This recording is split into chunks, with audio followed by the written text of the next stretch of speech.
देखु आज बहुत खुशीर कथा कि भद्रक जिलार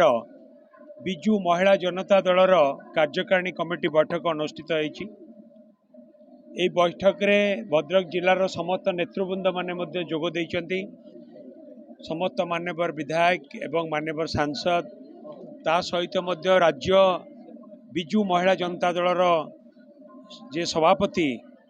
श्रीमती स्नेहांगिनी छुरिया से जोग देइथिले। आज आम कार्यक्रम रे आमर प्रिय नेता मान्यवर मुख्यमंत्री महिला सशक्तिकरण कार्यक्रम जो करुचंती से महिला सशक्तिकरण कार्यक्रम समग्र भारत वर्ष रे नियारा। आज महिला मानकर उन्नति पाई जदि कौनसी गोटे नेता समग्र भारत वर्ष रे केवल ओडिशा रे नुहे समग्र भारत वर्ष रे कौनसी गोटे नेता जदि महिला मानकर उन्नति कथा चिंता करुथांती ताले से होउचंती आमर प्रिय नेता मान्यवर मुख्यमंत्री श्रीयुक्त नवीन पट्टनायक। नवीन बाबू को आह्वान क्रमे जो सशक्तिकरण महिला सशक्तिकरण कार्यक्रम चली ताकू आउरी अधिक त्वरान्वित करबा पई एवं से कथा को आउरी आगे नबा पई आमे आज विजु महिला जनता दलर ए बैठक रे आमे समस्त को आह्वान देइछु एवं समस्ते मिलमिशिकी महिला सशक्तिकरण कार्यक्रम को किपरि आउरी अधिक मजबूत करि परिबा ता होछि हमर एकमात्र लक्ष्य। विजु महिला जनता दल जिला कार्यकारिणी बैठक भद्रक जिले में आज होता है। मान्यवर विधायक मैंने मान्यवर सांसद एवं समस्त आम विजु महिला जनता दल तृणमूल स्तर जो कर्मकर्ता अच्छा आसिक योगदान करते। गोटे कथा मान्यवर मुख्यमंत्री आज सारा भारत वर्ष एक नंबर मुख्यमंत्री एवं तांको पुणी थे आम षष्ठ थर मुख्यमंत्री करने आम समस्त विजु महिला जनता दल कर्मकर्ता आज शपथ नहीं तृणमूल स्तर को जीवे सरकार जहाँ योजना अच्छी से योजना को लोकों पाखे पहुँचेबे एवं समस्त कमिटी गठन करी से कमिटी को विजु महिला जनता दल आज विजु जनता दल काम कर शंख चिन्ह काम कर मान्यवर मुख्यमंत्री काम कर एवं पुणी थे 5टी निर्वाचन मंडल में आम जीतबू भद्रक जिले में वार्ड स्तर को जीवु वार्ड स्तर आम काम करी लोकों पाखक पहुँचबू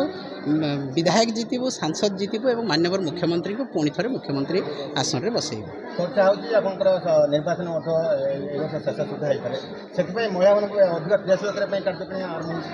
देखो सब विजु जनता दल संगठन कर एवं तृणमूल स्तर में आम संगठन जारी रखीचु प्रत्येक दिन निर्वाचन हो किंबा न हो तेणु निर्वाचन जितेबले आम प्रस्तुत अच्छु। विजु महिला जनता दल संपूर्ण भाव में प्रस्तुत जो समय निर्वाचन हेले आम विजु जनता दल काम करेंगे मान्यवर मुख्यमंत्री को पुणी थे मुख्यमंत्री पद में बसे। विद्युलता नायक आमर महिला जनता दल आम जिला सभापति से दायित्व नहीं आपण मैंने जानी आमर जो स्नेहांगिनी छुरिया महोदया से समस्त को जो वार्ता देले समस्ते आमर जे महिला माने जो अच्छा राज्य स्तरीय आम जिला स्तरीय पंचायत स्तर आरंभ करी प्रति वार्ड रे एवं प्रति ब्लॉक रे समस्ते आज संकल्प नहीं गले समस्त तृणमूल स्थल में लोकों पाखक जीवे आमर प्रिय मुख्यमंत्री नवीन पट्टनायक महोदय विकास मूलक योजना को लोक पाखे पहुँचेबे एवं लोक समस्या सहित प्रथम जड़ित रहिबे एवं आगामी दिन में जो साधारण निर्वाचन आसूची आमर विजु जनता दल भद्रक जिले में बाजीमात करिवो एवं आम प्रिय मुख्यमंत्री षष्ठ थर आउ थे मुख्यमंत्री हेबे तेणु समस्त दायित्व रही विशेषकर महिला मानकर भोट समस्त आगे रही जो 5 थर आम प्रिय मुख्यमंत्री होती आम महिला मान भोट आगे थिला एवं आगामी दिन में आम महिला मान भोट आगे रहिबो। महिला माने होचंती स्वयं सिद्धा से होचंती स्वयं संपूर्ण तेणु से जे फैमिली दायित्व नहीं पार्टी आम जिलार दायित्व नहीं पारे और राज्यर दायित्व नहीं पारे जहाँ आमर प्रभात पुरुष विजु पट्टनायक स्वप्न थिला जे महिला माने मुख्य सूत्र सामिल हेबे सुपुत्र नवीन पट्टनायक महोदय आज 2 पाद आगू दे महिला मान सम्मान दी सब क्षेत्र में मुझे सांसद हो पार्टी आज जो पार्लियामेंट रे जो महिला मान 33% जो रिजर्वेशन रही है आम लड़े कर सब महिला जो मैंने आम जाइचु संसदीय क्षेत्र को आम राज्य समस्त आम दाबी रखी आसचु जे महिला मान 33% आमर आईन हो आम संविधान रे आईन हो एवं